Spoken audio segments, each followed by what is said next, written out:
I'm here in conversation with some young, creative Welsh people, the first of whom is the lovely Isla. And I wanted to ask you to start with a little bit about how it was growing up being black and Welsh. Growing up black is interesting. You're telling people where you're from. My dad, explaining that my dad's from Trinidad, which is great, saying what happens over there, different cultures and all of that, and showing my friends the food and everything like that. And then also my mum being Welsh. I speak Welsh. But yeah, no, it's great. But there is some issues, that need to be addressed. And with secondary school, would you say that secondary school was worse than primary school? Yeah. Or was it? Yeah. It was completely different. It was more, people are more aware. People have more opinions. People want to make more friends. People have more to say. So it was, I wouldn't say I got bullied, but, it was a couple of scenarios which weren't comfortable for both me and my brother, who were both mixed, and we both got pretty much, similar experiences with it.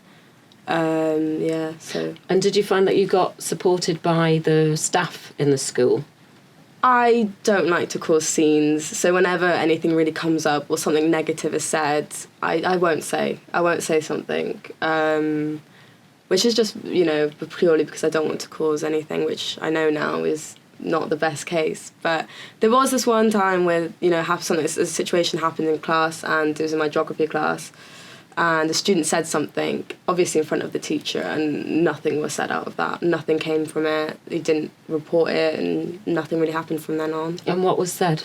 So a student said that all immigrants should die after watching a video of immigrants, coming through.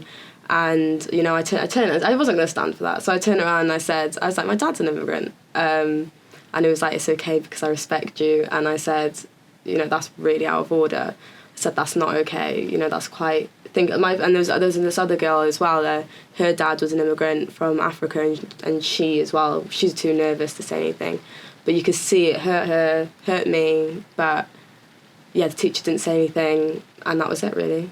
Amazing. Nothing came from it at all.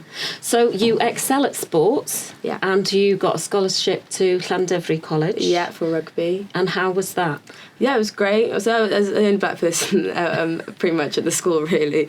But yeah, no, the rugby was great. Played every day pretty much. Played all different sports, hockey, netball, anything. It was, I really enjoy sport, and it's something that I really like to do, and I'd like to go on to play for Wales, hopefully. So got to keep trying hard and keep doing that. But there's a bit of an issue with playing for Wales, and you're having to do physiotherapy as a backup, right? Yes, so women's rugby in Wales is currently voluntary, so you don't get paid at all. You have to pay for your own flights if you're playing away. You have to have full-time jobs on the side, which isn't a lot of time for training. So I've had to really rely on, being physio, something that I enjoy in the world of sport and helping people. But if I could have it my way, I'd just play rugby, just focus on that. But you can't. Wow. Yeah. We need to make that change. 100%. So how was your experience at Llandefri? Because the death of George Floyd and the whole Black Lives Matter movement taking off, that happened while you were at Llandefri. What were the levels of awareness like there? Yeah, so coming back from it, there was... Many people didn't support Black Lives Matter. It was all lives matter. It was, what about this, what about that, rather than just focusing on the issue.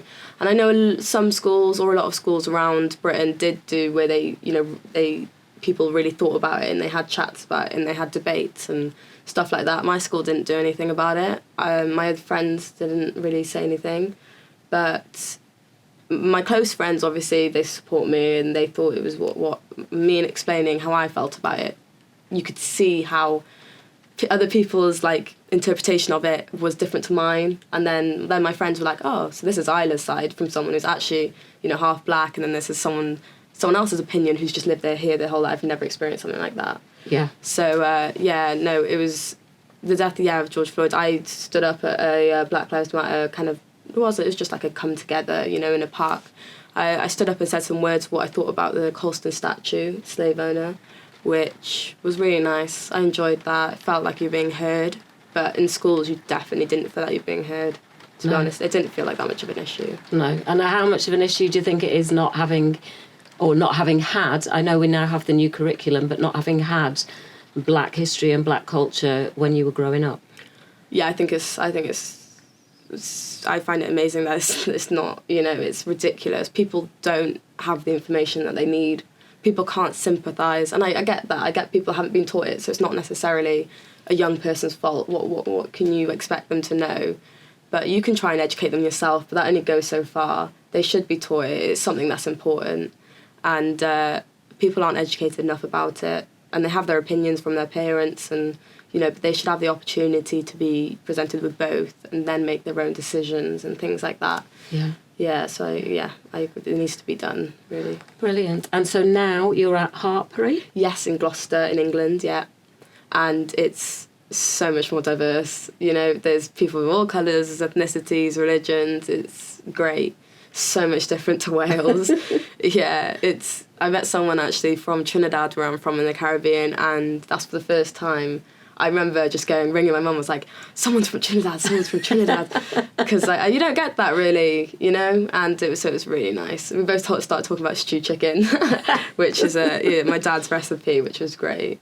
Food is always a universal language. Food and music, I think, the universal languages. Yeah. So there's one experience that we both have in common. Dyn ni'n siarad Cymraeg. Yep. Dyn ni'n gallu siarad yn Cymraeg. O'n i yn rygl naw yn tym bach. But when you go into a shop or anything like that, do people speak Welsh to you? Yes, so this has happened multiple times throughout just my whole life here, 16 years here, there'll be a whole queue of people in any shop now, food shop, any shop. They'll speak Welsh to every person in that queue, and at the time I was fluent, completely fluent, spoke it every day, spoke it in school. I went through the medium of Welsh in school. And you go through these queues. You're expecting to say, be like, oh, hello, how are you? And you're Welsh, come together. Meant to be all like everyone in Wales come together, but it wasn't quite like that. I'd get to the front of the queue, all of a sudden start speaking English, and you can only help but assume that's because you're half black, So you've got that experience as well, and it's all the time. It's all the time. Yeah. It's the same for my brother as well, and you said it's the same for your daughter. So it is an issue. Yeah. But what can you do about it, really? Yeah, we just have to speak Welsh. Yeah. Which we can do.